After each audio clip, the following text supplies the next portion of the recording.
अब बच्चों इसका सेकंड पैराग्राफ से आपको देखना है। आज जब राष्ट्रीयतावाद की अवधारणा कहीं अधिक विकसित हो गई है, विदेशों में भारतीय अनिवार्य रूप से एक राष्ट्रीय समुदाय बनाकर विभिन्न कारणों से एकजुट होकर रहते हैं, भले ही उनमें भीतरी मतभेद हो। एक हिंदुस्तानी ईसाई कहीं भी जाए उसे हिंदुस्तानी ही माना जाता है। इसी प्रकार किसी हिंदुस्तानी मुसलमान को तुर्की, अरब, ईरान या किसी भी अन्य देश में जहां इस्लाम धर्म का प्रभुत्व हो, हिंदुस्तानी ही समझा जाता है। नेहरू जी बता रहे हैं कि उस समय तो राष्ट्रीयता की भावना इतनी नहीं थी लोगों के मन में, फिर भी लोग जब बाहर जाते थे तो अपने आप को, दूसरे देश में जाते थे तो अपने आप को अजनबी महसूस करते थे। किंतु आज के परिवेश में, जबकि राष्ट्रीयतावाद की अवधारणा बहुत विकसित हो गई है, लोगों के मन में राष्ट्रवाद बहुत अधिक विकसित हो चुका है, तो इस समय विदेशों में जो भारतीय रहते हैं वो एक अनिवार्य रूप से समुदाय बना करके रहते हैं, एकजुट होकर के एक समूह बना करके रहते हैं। भले ही उनके भीतर मतभेद हो, लेकिन वो बाहर से एकजुटता ही दिखाते हैं। और चाहे वो किसी भी धर्म के मानने वाले हो, चाहे कोई ईसाई हो, चाहे कोई मुसलमान हो, अगर वो देश के बाहर कहीं भी जाते हैं तो उन्हें पहले हिंदुस्तानी माना जाएगा, उन्हें ईसाई, मुसलमान बाद में माना जाएगा। तो राष्ट्रीयता की भावना, राष्ट्रवाद की जो अवधारणा आज विकसित हो चुकी है, इस कारण लोग जो है वो अनिवार्य रूप से एकजुट होकर के रह रहे हैं। मेरे ख्याल से हम सबके मन में अपनी मातृभूमि की अलग अलग तस्वीरें हैं और कोई दो आदमी बिल्कुल एक जैसा नहीं सोच सकता। जब मैं भारत के बारे में सोचता हूं तो मेरे मन में बहुत सी बातें आती हैं।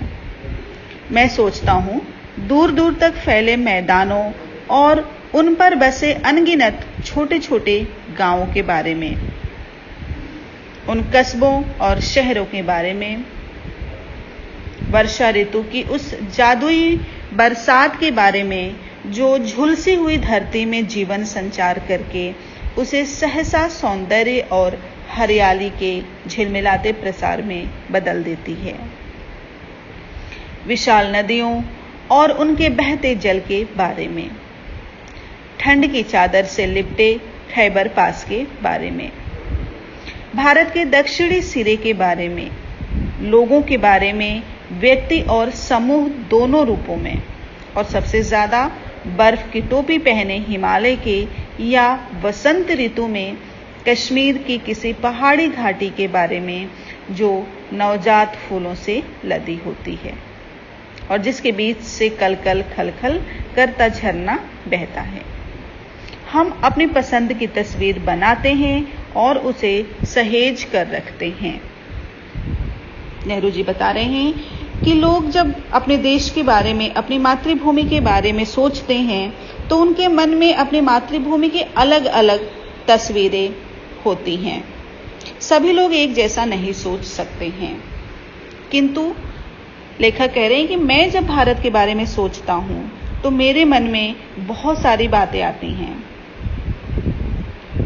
मैं अनगिनत छोटे छोटे गांवों के बारे में सोचता हूं, मेरे लिए यही भारत है।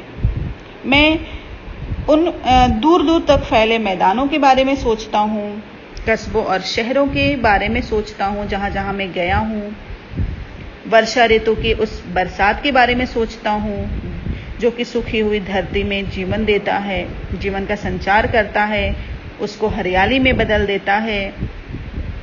और इनके अलावा मैं विशाल नदियों के जल के बारे में सोचता हूँ, खैबर पास के बारे में सोचता हूँ, भारत के दक्षिणी सिरे के बारे में सोचता हूँ और वहाँ के लोगों के बारे में, व्यक्ति और समूह दोनों रूपों में वहाँ के लोगों के बारे में भी सोचता हूँ। और लेखक कह रहे हैं कि सबसे ज्यादा मैं कहाँ के बारे में सोचता हूँ? बर्फ की टोपी पहने हिमालय के बारे में सोचता हूँ और कश्मीर की किसी पहाड़ी घाटी के बारे में सोचता हूँ जो कि फूलों से लदी होती है और जिसके बीच से कलकल करता हुआ झरना भी बहता है। तो मेरे मन में भारत की इस तरह की तस्वीरें हैं। और इस यहाँ पर बच्चों फिर यहाँ पर नेहरू जी जो हैं भारत की विविधता और एकता के बारे में बताए हैं और इसके बाद बता रहे हैं भारत की जन संस्कृति के बारे में। तो अब हम पढ़ेंगे जन संस्कृति। मैंने वर्तमान समय में भारतीय जनता के गतिशील जीवन नाटक को देखा। नेहरू जी कह रहे हैं कि मैं भारतीय लोगों के जीवन को, उनके जीवन में घटने वाले तमाम घटनाओं को देखा जिसमें गतिशीलता थी। ऐसे अवसर पर मैं अक्सर उन सूत्रों को खोज लेता था जिनसे उनका जीवन अतीत में बंधा होता है। नेहरू जी कह रहे हैं कि मैं जब भी भारतीयों की गतिशीलता को देखता तो उनको अतीत से जोड़ने की कोशिश करता। अक्सर उन सूत्रों को खोज लेता जिससे उनका जीवन अतीत में बंधा है। उनके जीवन को, भारतीयों के जीवन को वो अतीत से जोड़ने की कोशिश करते थे, जबकि उनकी आंखें भविष्य पर टिकी रहती थी। हर जगह मुझे एक सांस्कृतिक पृष्ठभूमि मिली जिसका जनता के जीवन पर बहुत गहरा असर था। और नेहरू जी ये पाए, जहाँ भी लोगों के बीच में वो जाते थे, उनको यह मिला कि लोग जो हैं वो अपने सांस्कृतिक पृष्ठभूमि से बंधे हुए हैं। अपनी संस्कृति का लोगों पर बहुत गहरा असर है। इस पृष्ठभूमि में लोक प्रचलित दर्शन, परंपरा, इतिहास, मिथक और पुराकथाओं का मेल था। जो सांस्कृतिक पृष्ठभूमि थी लोगों की, उनमें लोगों की प्राचीन परंपराएं थीं, इतिहास था, पुरानी कथाएं थीं, इन सभी चीजों का मेल था और इनमें से किसी को एक दूसरे से अलग करके देख पाना संभव नहीं था। नेहरू जी कह रहे हैं कि इन भारतीयों की जो सांस्कृतिक पृष्ठभूमि थी, जिनमें दर्शन, परंपरा, इतिहास, पुराकथाएं, ये सारी चीज़ों का मेल था, इन सभी को ये सब एक दूसरे से जुड़े हुए थे। इनको अलग करके देखना संभव नहीं था। पूरी तरह अशिक्षित और निरक्षर लोग भी इस पृष्ठभूमि के हिस्सेदार थे। जो लोग पढ़े लिखे नहीं थे, वो लोग भी इस पृष्ठभूमि के हिस्सेदार थे। लोक प्रचलित अनुवादों और टीकाओं के माध्यम से भारत के प्राचीन महाकाव्य रामायण और महाभारत और अन्य ग्रंथ भी जनता के बीच दूर दूर तक प्रसिद्ध थे। जो लोग बहुत पढ़े लिखे नहीं भी थे, उनके बीच भी जो भारत के प्राचीन महाकाव्य थे, महाकाव्य हैं रामायण और महाभारत, ये भी उनके बीच प्रचलित हैं। इनका भी ज्ञान है उन लोगों को। और कैसे ज्ञान है? तो जो अनुवाद किए गए हैं, इन ग्रंथों के जो अनुवाद, सरल भाषा में अनुवाद हैं, टीकाएं हैं, उनको पढ़ करके उनके माध्यम से लोगों को इनका ज्ञान है, इन ग्रंथों का। हर घटना, कथा और उनका नैतिक अर्थ लोकमानस पर अंकित था। नेहरू जी जब उनके बीच गए, लोगों के बीच गए वहां, तो उन्होंने देखा कि इन महाकाव्यों की घटनाएं, कथाएं, इनका नैतिक अर्थ उन लोगों के, इन सब का, उन लोगों के मन पर ये सब अंकित है और उन्हें समृद्ध और संतुष्ट बनाया था। अनपढ़ ग्रामीणों को सैकड़ों पद याद थे और अपनी बातचीत के दौरान वे बराबर या तो उन्हें उद्धृत करते थे या फिर किसी प्राचीन रचना में सुरक्षित किसी ऐसी कहानी का उल्लेख करते थे जिससे कोई नैतिक उपदेश निकलता हो। नेहरू जी कह रहे हैं कि जो लोग अनपढ़ थे वो लोग भी जब बात करते थे तो अपनी बातों में इन महाकाव्यों से ऐसे ऐसे पद उद्धृत करते थे, कोट करते थे, या फिर कोई ऐसी कहानी अपनी अपनी उदाहरण के तौर पर अपनी बात में कहते थे जिसमें कोई नैतिक उपदेश हो। भले वो पढ़े लिखे नहीं थे, लेकिन वो बातचीत में ऐसे ऐसे उदाहरण जो हैं वो बताते थे। तो इससे यह पता चलता था कि उन्हें इन प्राचीन महाकाव्यों का अच्छे तरीके से ज्ञान था। रोजमर्रा की जिंदगी के मसलों के बारे में सीधी साधी बातचीत को ये देहाती लोग जब इस तरह का साहित्यिक मोड़ देते थे तो मुझे अक्सर बहुत आश्चर्य होता था। यदि मेरे मन में लिखित इतिहास और लगभग सुनिश्चित तथ्यों से निर्मित तस्वीरों का भंडार था, तो मैंने महसूस किया कि अनपढ़ किसान के मन में भी उसका अपना तस्वीरों का भंडार है।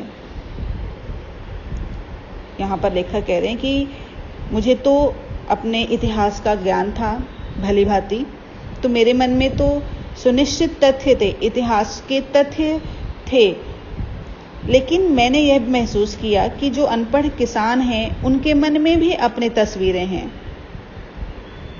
और उनके मन में जो तस्वीरें हैं वो किसकी हैं? पुरा कथाओं की, परंपराओं की, और जो महाकाव्य की नायक नायिकाएं हैं उनकी। इन सब का उन किसानों के मन में एक गहरा छाप है। इस पर भी वे बहुत स्पष्ट होता था। मैं उनके चेहरे, उनके आकार और उनकी चाल ढाल को ध्यान से देखता।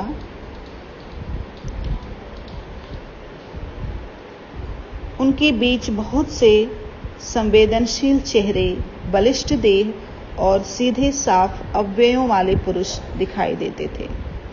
महिलाओं में लावण्य, नम्रता, गरिमा और संतुलन के साथ साथ एक ऐसा चेहरा जो अवसाद से भरा होता था।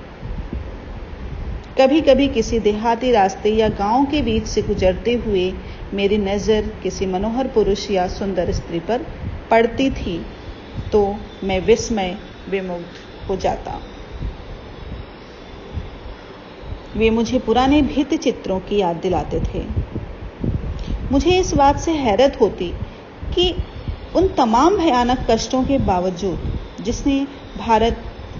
जिनसे भारत युगों तक गुजरता रहा, आखिर यह सौंदर्य कैसे टिका और बना रहा।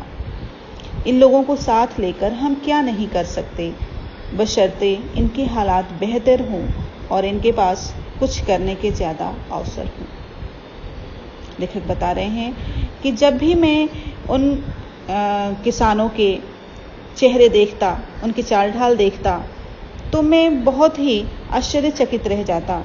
उनमें ऐसे संवेदनशील और सुंदर चेहरे वाले पुरुष दिखाई देते, ऐसे सुंदर स्त्रियां दिखाई देती जिनका चेहरा दुख से भरा हुआ होता था, अवसाद से भरा हुआ होता था, और मैं बहुत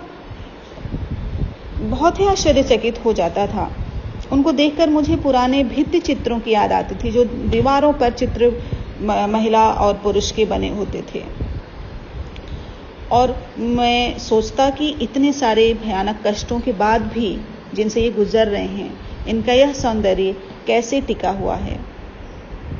और यदि इन लोगों के हालात बेहतर होते तो इनके पास करने के कुछ और अवसर होते तो ये अब बहुत ही अच्छा करते, अपने देश को आगे बढ़ाने के लिए और खुद आगे बढ़ने के लिए बहुत कुछ कर सकते थे।